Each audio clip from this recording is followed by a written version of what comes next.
take a look at this. OPS plus leaders this year. Aaron Judge, Shohei Ohtani, Raleigh, Schwarber, Ketel Marte. Kyle Stowers is next, 6th in all of baseball. Slugging .566, hitting .293. I mentioned .370 on base. He's the Chevrolet Player of the Month. Kyle Stowers of the Marlins joining us now. Kyle, it's Brian Kenny here at MLB Network. Congratulations on the success. Thanks for coming on the program. Hey, thank you for having me. I really appreciate it. Great to have you here, Kyle. You tell me, what is happening with you that you made this? Again, you're always highly touted. You're a second-round pick, but this is an explosion of success. What's happening? Yeah, I feel like a number of things. Obviously I feel like mechanically I'm in a cleaner spot, which, allows me to just kind of focus more on game planning rather than always just being so worried about where my swing's at. But what does that really mean, Kyle? Let me jump in. What does that mean where you're cleaner and mechanically? What does that mean? Yeah, I just feel like I'm getting to more pitches in different locations, and what that really allows me to do is just kind of be a little bit more free mentally, focus more on the game planning. I feel like that's where I've taken the biggest strides this year, is just that, I'm putting less pressure on myself. I think, I've said this a number of times, but I was the only person in my life, who was telling me that it wouldn't be okay if I didn't have the success in this game that I felt like I should have. It wasn't my loved ones. It wasn't, coaches. It wasn't players. It was me. And so that forced me to look at myself in the mirror and realize that I was kind of shooting myself in the foot. And, I've been able to just go play and kind of lean into the uncertainty of each and every day rather than fearing it. All right. So you were putting pressure on yourself. Yeah. I think we all care so much. Obviously, we, been playing this game our whole life, and and so for me, it's just kind of like trying to, I guess, preemptively forgive myself if I don't play well. And, if I can, put myself in a position where I can accept, the good and the bad, then that just allows me to go play free. You said mechanically. I want to throw up things on your barrel rate, too. Yeah. You're 6th in all of baseball. And I'm talking you're there with Schwarber and Seiya Suzuki.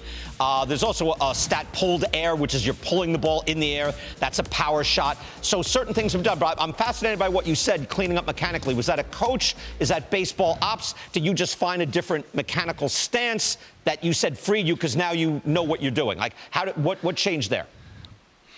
Yeah, I think, spent a ton of time with Show and PD in the cage, trying to clean things up each and every day. I'm a guy who's got, pretty long levers, and so feel like, trying to make sure everything's tight and, that the slack is cut out.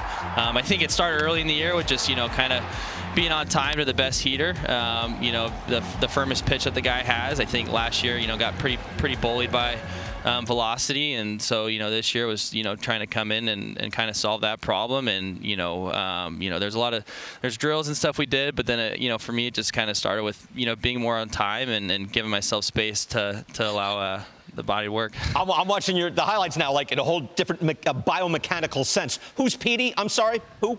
Oh, sorry, Pedro Guerrero and Derek Showman are 2 hitting coaches. All right, yeah. Pedro Guerrero himself. Your club's 30-16 since mid-June. What is going on? How good are you guys?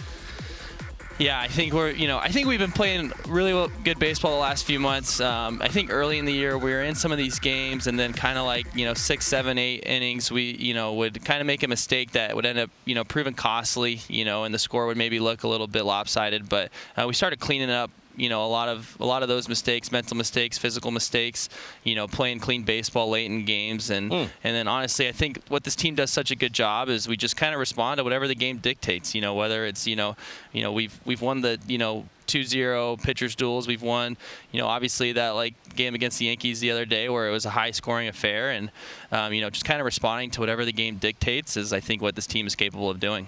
Excellent. Now I'm going to watch this biomechanically in the field now, all right? You're 90th percentile in arm strength, so you can throw. Here's you against Trent Grisham at the plate over the weekend. Have you always had this arm? You tell us about your mechanics here. Yeah, the funny thing is if you talk to most of the people I grew up with, they would have told you that I would have ended up being a pitcher. I pitched a little bit in college. My biggest baseball influence, Dave Stewart. We had this little joke going. After 2019, I hit .216 in short season A ball. Obviously, 2020, the season gets canceled. We're ramping up for the season in 2021, and he's just kind of in town watching me throw, watching me hit. And I go, "You always thought I should have pitched." And he looks at me and he goes, you should have. And so. Did you pitch growing up? Did you do that? Yeah, I did. Yeah, Okay. so I was a two-way in college, and then stopped pitching my junior year. So I've always been able to throw the ball well. Threw decently hard as a kid. And so yeah. No, and pitched in college, right? Clearly a major league arm.